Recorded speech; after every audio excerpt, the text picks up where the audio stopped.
L'édito politique sur Europe 1. Bonjour Vincent Trémollet de Villers. Bonjour Dimitri. Du Figaro ce week-end à la fête de l'humanité. C'est moins la succession de Charles III que celle de Jean-Luc Mélenchon qui occupait les esprits. D'autant qu'en s'en prenant à la gauche des allocs, le communiste Fabien Roussel a un peu gâché la fête. Oui Dimitri, et samedi à la fête de l'humain, on a entendu Jean-Luc Mélenchon faire sa grosse voix. Vous savez, c'est quand il mélange dans sa colère un peu d'éloquence et beaucoup de mauvaise foi. Alors, la défaite c'est toi, a-t-il d'abord dit en substance à Fabien Roussel, coupable selon Mélenchon de l'avoir fait perdre au premier tour de la présidentielle. Puis il a lancé l'assistanat, c'est eux. Ça, c'était pour les grandes entreprises trop aidées selon lui par l'État. Il y en avait aussi, sans qu'il ne soit jamais nommé, pour François Ruffin. Mercredi dernier, le député de la Somme s'en était pris à la gauche qui a abandonné l'électorat populaire à Marine Le Pen. Jean-Luc Mélenchon lui a répondu en proclamant qu'il dirigeait les partis, j'ouvre les guillemets, des chômeurs, des précaires, le peuple des humiliés et des opprimés. On se souvient de son tristement célèbre « La République c'est moi ».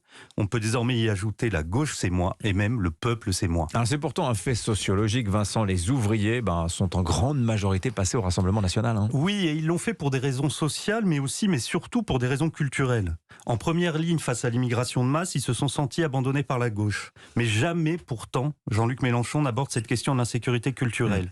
Pire encore, il traite immédiatement de racistes ou d'islamophobes ceux qui soulignent ce phénomène, sans doute pour ménager l'électorat musulman qui vote très largement pour lui. Si on lui dit malaise identitaire, Mélenchon répond lutte des classes. Mais en fait, à dire vrai, à tous les problèmes, il répond lutte des classes. À l'entendre, il suffirait de détruire le capitalisme et après tous les gars du monde pourraient se donner la main. Je vous donne deux exemples, c'est du Mélenchon dans le texte, c'était dans le discours de samedi. Le premier, la racine de la pandémie, c'est le capitalisme. Le second, la bataille sociale et la bataille écologique, c'est la même bataille, c'est la bataille contre le capitalisme. On pourra ajouter ces nombreux emportements contre les policiers factieux, ce sont ces termes qu'il décrit comme les bras armés du néolibéralisme. La lutte des classes, en fait, c'est la clé magique. Et à quoi reconnaît-on une idéologie mortifère ? Au fait qu'elle vous donne un passe-partout censé ouvrir toutes les portes. Dans un entretien au site Reporter, Jean-Luc Mélenchon a aussi expliqué qu'il souhaitait être remplacé. Est-ce que la succession est ouverte ? Dans les mots, oui, il l'a dit. Dans les faits, c'est beaucoup plus compliqué. Il faut entendre avec quelle impatience Mélenchon évacue les critiques, entendre avec quelle autorité aussi il aborde l'union de la gauche. Il en est l'inventeur, il en est le concepteur, il en est l'incarnation. L'écouter, le lire, c'est comprendre qu'il est persuadé d'avoir rendez-vous avec l'histoire. Je voudrais prendre un seul exemple. Lorsqu'il dit « on va bouffer de la reine pendant 10 jours », ce n'est pas simplement une provocation. C'est l'idée que la mort d'Élisabeth II est une anecdote anachronique qui nous détourne de la révolte sociale en marche. Alors là, on retrouve la grandiloquence à rien narcissique du leader Maximo de la NUPES. Enfin, ce qu'il faut comprendre, c'est que Jean-Luc Mélenchon veut pousser Emmanuel Macron à la dissolution.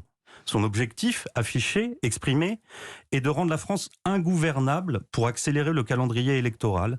C'est une preuve de plus, selon moi, qu'il n'a renoncé à rien, ni à l'Élysée, ni même, selon sa formule, à se faire élire à Matignon. Merci beaucoup Vincent Trémollet de Villers. À la une de votre journal Le Figaro ce matin, Charles III, le roi qui veut rénover la monarchie. Alors est-ce bien avisé ? On se posera la question à 8h40, 7h57.